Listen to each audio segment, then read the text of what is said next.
Thank you, Tamika. Good evening, viewers, and welcome to tonight's regional news. We begin in Jamaica. A total of approximately 292,000 doses of COVID-19 vaccines, enough to inoculate approximately 146,000 Jamaicans, are due on the island in April. Health Minister Dr. Christopher Tofton told the House of Representatives Tuesday afternoon that the ministry has been advised by the COVAX facility that the first batch of vaccines has been increased from an original 1% to 5%. Within this first phase of the program, a priority will be given to healthcare personnel, the elderly 60 years and older, members of the Jamaica Defense Force, the Jamaica Constabulary Force, the Jamaica Fire Brigade, Department of Correctional Services, Passport, Immigration and Citizenship Agency, infirmaries, members of Parliament, senators, parish council representatives, and other senior members of the state, residents and staff of nursing homes, and institutionalized individuals. This represents approximately 440,000 individuals, Dr. Tofton said. He said the Jamaican government, like many developing countries, joined the COVAX facility as part of its strategic approach to access safe vaccines for Jamaicans. We now continue with some news from CARICOM. As the world grapples with the challenge of controlling the COVID-19 pandemic, the CARICOM community, CARICOM, is deeply concerned at the current prospect of inequitable access to vaccines to address the pandemic, especially for frontline workers and vulnerable populations. The community noted that the reality is that small states will find it difficult to compete in the marketplace to ensure equitable access for vaccines, adding that given the transmissibility of the virus, all countries are vulnerable and should work together.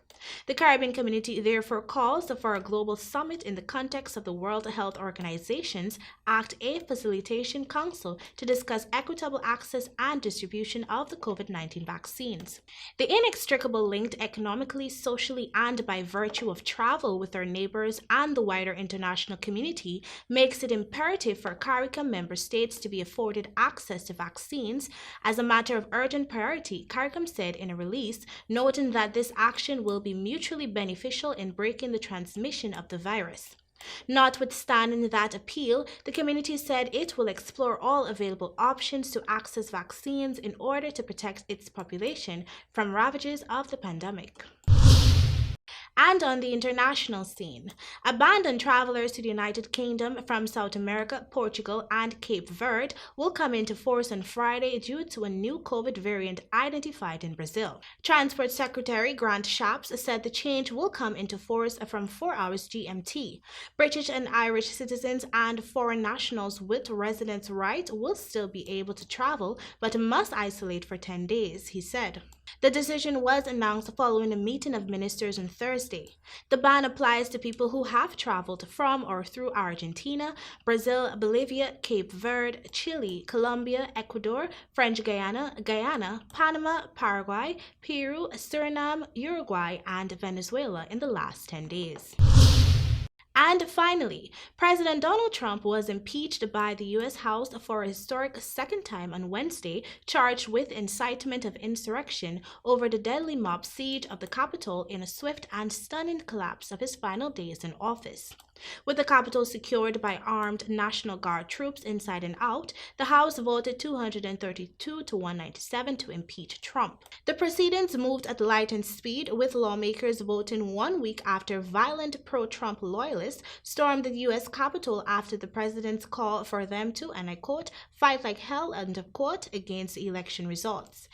10 Republicans fled Trump, joining Democrats who said he needed to be held accountable and warned ominously of a, and I quote, clear and present danger, end of quote, if Congress should leave him unchecked before Democrat Joe Biden's inauguration January 20. Trump is the only U.S. president to be twice impeached. It was the most bipartisan presidential impeachment in modern times, more so than against Bill Clinton in 1998.